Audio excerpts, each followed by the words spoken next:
Shalom la famille, shalom bien-aimés dans le Seigneur.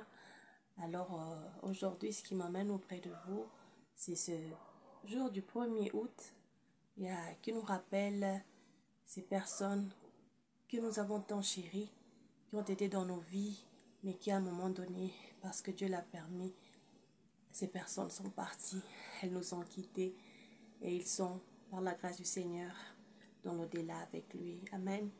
Alors, que j'en parle aujourd'hui, vraiment, c'est après une très grande guérison parce que je n'en ai jamais parlé depuis.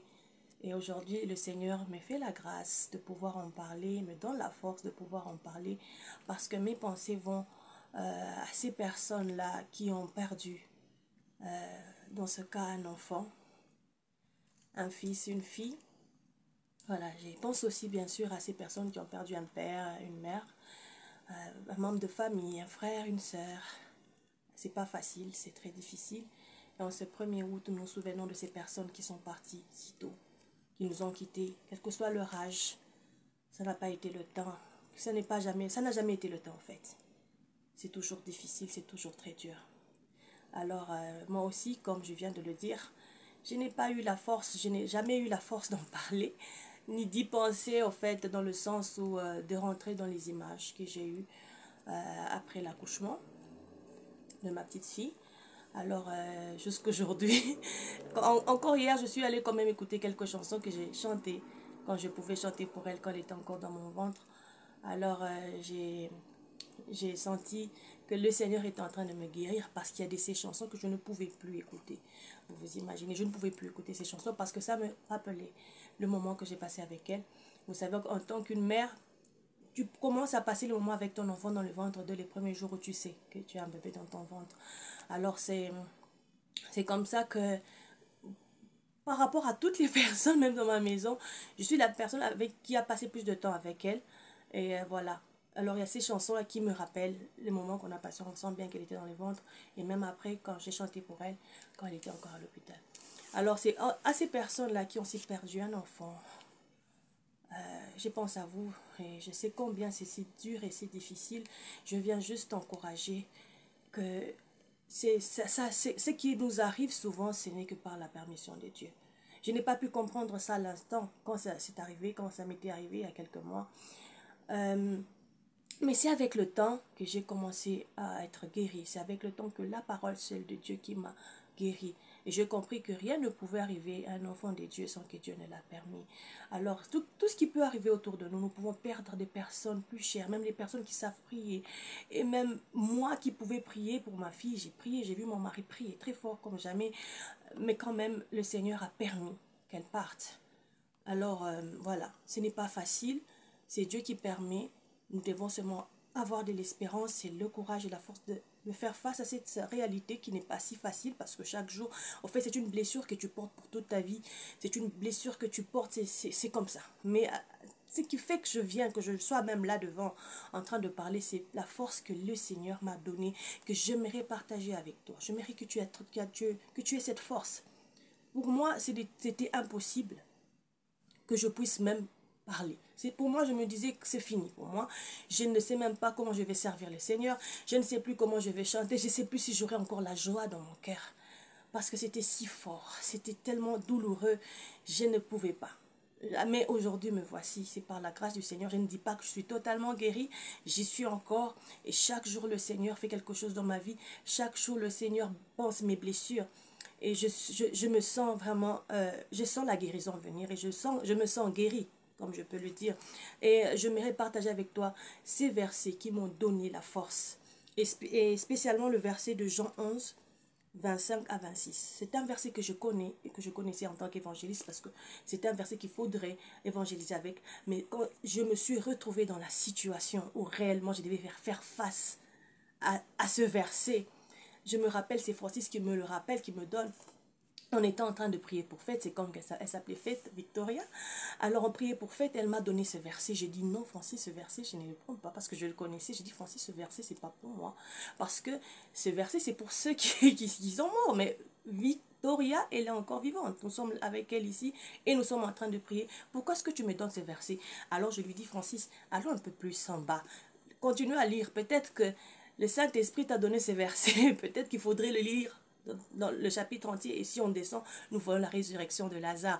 Alors pour moi, à ce moment-là, j'étais en prière et je me dis, voilà, c'est ce que le Seigneur voulait nous parler de la résurrection. Il est puissant, il est capable de donner la vie à Faith, qu'elle puisse reprendre ses forces et on va rentrer à la maison avec elle. Ce n'était pas ça, c'était ce verset. C'était ce verset qui nous dit que je suis la résurrection et la vie, c'est lui qui croit en moi vivra quand même il serait mort. Alors, c'est tellement puissant ce verset. Si vous allez même jusqu'au verset 26, je n'ai pas le temps pour qu'on puisse partager le tout. J'aimerais faire une autre vidéo sur ça, par la grâce du Seigneur, pour que je puisse vraiment expliquer. Maintenant, ces versets, vraiment, ça te redonne de l'espérance. Ça redonne de l'espérance à cette mère qui a perdu cet enfant. Même si c'était une fausse couche, même si c'était un prématuré, même si c'était un bébé. Frères et sœurs, le bébé est esprit depuis le ventre de sa mère. C'est déjà un esprit. Et à la résurrection, nous allons les voir. C'est ce qui te redonne de l'espérance. Que ce soit ton père, que ce soit ta mère, ton frère, ta soeur qui t'a quitté, il n'y a rien qui peut te consoler que la parole de Dieu. Il n'y a rien qui peut venir penser cette blessure, si ce n'est que la parole de Dieu. Et cette espérance qui entre dans ton cœur, cette espérance qui est entrée dans mon cœur et qui, chaque fois que je ressens la douleur remonter, que je ramène cette parole de Dieu en moi, je la médite et elle me donne le calme, elle me réconforte. Elle me donne de l'espérance de dire Victoria est avec le Seigneur. Elle est avec le Seigneur et c'est une certitude que j'ai. J'en suis sûre et certaine. Et c'est cette certitude que tu dois voir. Mon frère est parti, ma soeur est partie, ma mère, mon père. En tout cas, mon enfant, je verrai cet enfant dans l'éternité, dans le Seigneur.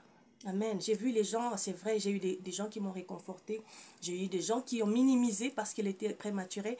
Le fait qu'elle était toute petite, j'ai reçu beaucoup de réconforts de mon pasteur, des mamans pasteurs, que je remercie beaucoup. Mamie et papa Amani. Alors, j'ai reçu beaucoup de réconforts. Il y a d'autres non, carrément, parce que c'était peut-être prématuré. Ils n'ont pas pu voir, mais je vous dis, c'est un enfant. Je l'ai vu, je l'ai pris, j'ai chanté pour elle. Et alors, pour moi, c'est mon enfant. C'est ma 5e fille, c'est ma cadette. Alors, je pense à elle en ce jour. Et je sais qu'elle est avec le Seigneur. C'est pour ça que je parle avec vous, avec beaucoup d'assurance. Il n'y a pas longtemps, c'était au mois d'avril. Je parle avec cette assurance parce que j'ai la certitude qu'elle vit en partant de ce verset. J'ai la certitude qu'elle est vivante, elle est avec le Seigneur. Alors c'est pas que j'ai pas mal, j'ai mal. Mais j'ai de l'espérance. C'est ça que Christ nous amène. Toujours de l'espérance. Toujours de l'espérance. Alors tu as perdu un enfant, tu as perdu une mère, tu as perdu une soeur, un frère, un membre de ta famille, c'est douloureux, un ami. Je viens t'encourager.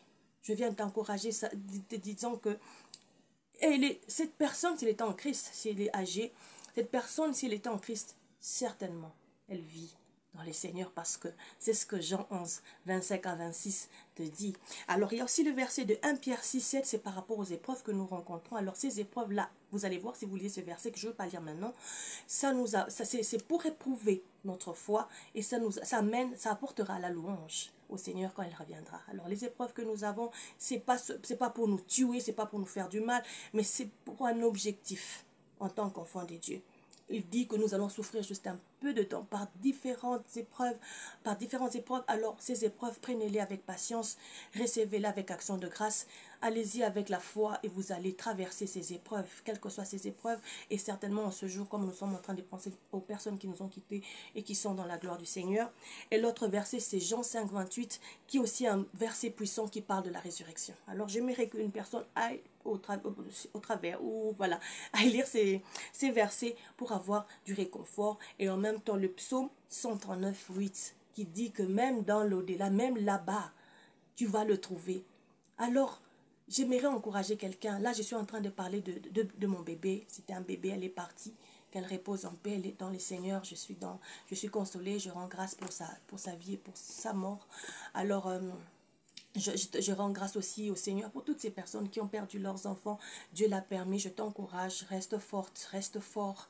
Elle est avec le Seigneur. Un jour certainement, tu vas prendre ton enfant. Un jour certainement, tu seras avec elle dans l'éternité. L'éternité, c'est plus que la terre. Alors, si vous avez cette espérance, si vous avez cette espérance que certainement, je veux voir cette personne, c'est pas qu'il n'y aura pas la peur, il n'y aura pas la douleur, mais il y aura cette joie, il y aura ce réconfort, il y aura cette espérance qui va pouvoir te faire vivre et te relever de là où tu es tombé, te relever de cette souffrance, va t'amener à aller plus loin dans tes objectifs de vivre, parce que des fois, à un moment, tu perds même le goût de la vie, tu perds même le goût de faire quoi que ce soit, mais quand tu vois, quand tu pars dans la parole, cette parole qui est vie et esprit va te redonner la force, va te donner la force de te relever, va te donner de l'espérance.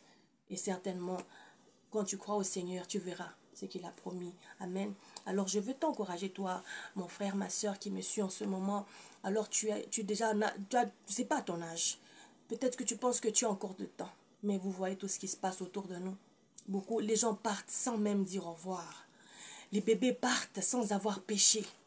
Et toi, qu'est-ce que tu attends pour donner ton cœur au Seigneur? Ces promesses que vous voyez, que je viens de donner dans ces versets, tu peux les voir que si tu es en Christ. Si tu es en dehors de Christ, tu ne vas pas ressusciter. Bien sûr, il y aura la résurrection des morts, la résurrection de ceux qui font le bien et de ceux qui font le mal. Rappelez-vous que la première résurrection est pour ceux qui font le bien, la deuxième résurrection est pour ceux qui font le mal. Ceux qui ont droit à la première résurrection, heureux sont-ils, que le dit la parole de Dieu, ils ne verront pas la deuxième mort. Mais ceux qui vivent dans le péché n'auront pas d'abord la grâce de voir la première résurrection, ils vont seulement ressusciter pour la deuxième résurrection, et ça c'est pour les jugements. Voilà. Alors je pense que tu as encore le temps. Je dis toujours que ce n'est pas quand tu seras mort que tu vas donner ton cœur au Seigneur, parce que tu ne sauras plus parler. La parole de Dieu nous dit que tu dois confesser de ta bouche. Ça veut dire que c'est ta bouche vivante que tu dois confesser. Il y a plusieurs personnes qui ont la grâce souvent de pouvoir donner leur cœur au Seigneur avant de mourir. Et certaines personnes vraiment, autant vraiment, et il donne son cœur et il part. Alors, gloire au Seigneur, c'est une grâce. Mais est-ce que c'est donné à tout le monde? Est-ce que tu auras le temps? Est-ce que tu auras le temps de dire, Seigneur, je t'accepte comme mon Seigneur et mon Sauveur, afin que tu sois sauvé, pas sauver ton corps, mais sauver ton âme? Parce que nous voyons avec tous ces versets que l'homme, après sa mort, il vit. L'homme est esprit, l'homme n'est pas seulement corps physique que nous voyons. Parce que tu prends soin bien de ton corps, c'est bien, tu prends soin de ton avenir, tu assures ton avenir, mais tu n'assures pas l'avenir de ton âme. Or, c'est ça le plus important, parce que ton âme et ton esprit ne mourront pas. L'esprit ne meurt pas. Alors, j'aimerais que tu prépares le lendemain de ton esprit, l'avenir de ton esprit. Alors, j'aimerais quand même relever un point que nous avons l'habitude par rapport à chez nous, et en français on le dit toujours, quand quelqu'un meurt on dit nous allons l'accompagner à sa dernière demeure. Alors, c'est une confusion, ou ce n'est pas le cas, dans le sens où la dernière demeure, ce n'est pas la tombe. Quand la personne meurt, on va l'amener à sa dernière demeure. Ce n'est pas encore sa dernière demeure. C'est vrai qu'il entre dans le repos. S'il est dans le Seigneur, il entre dans le repos avec le Seigneur. Mais s'il n'est pas dans le Seigneur, il entre dans quoi? À toi de répondre. Alors maintenant, si ce n'est pas sa dernière demeure, c'est où la dernière demeure? C'est dans l'éternité. Et Christ nous l'a promis, il a dit que là où il va, dans la maison de son Père plutôt, il y a plusieurs demeures. Et c'est cette demeure-là que je te propose aujourd'hui. Ça ne sera pas ta dernière demeure le jour que tu partiras de ce monde, mais ça sera ta dernière demeure là où tu finiras ton éternité. Alors il est temps de pouvoir choisir, de faire un choix, de prendre une décision, de donner ton cœur au Seigneur.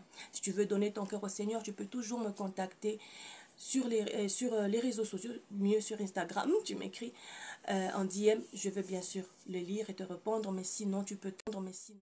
Alors j'étais en train de dire, si tu n'as pas encore donné ton cœur au Seigneur, va dans une église, va voir un pasteur, va parler avec lui, dis-lui que tu as décidé de choisir Christ comme ton Seigneur et ton Sauveur. Tu as pris une décision, c'est une grande décision de ta vie. Donne ton cœur au Seigneur et tu verras toutes ces promesses accomplir. Là, tu es en train de prendre une bonne décision et tu vas aller un jour dans l'éternité, dans la paix du Seigneur. Amen. Tu prépares ton lendemain. Tu prépares ton après la terre. Amen. Alors que Dieu vous bénisse. J'avais vraiment voulu, ça montait dans mon cœur de pouvoir partager ce message avec vous, pensant à ces personnes qui sont aujourd'hui en train de penser à leurs parents, à leurs enfants, à une personne qui a perdu son enfant, à une personne qui a une fausse couche, une personne qui a perdu un bébé, qui a eu, voilà, tout ça, c'est vraiment des expériences horribles, si je peux le dire. Mais bon, en fait, c'est ça. Nous pouvons trouver la force que dans les Seigneurs, nous pouvons puiser notre force que dans les Seigneurs. C'est vrai que les hommes viendront, vont nous réconforter, vont apporter leurs paroles qui m'ont vraiment beaucoup aidé. Oui, je remercie toutes ces personnes qui m'ont réconforté d'une manière ou d'une autre. Ils sont venus, vous m'avez appelé, vous m'avez écrit. Merci beaucoup, merci à tous.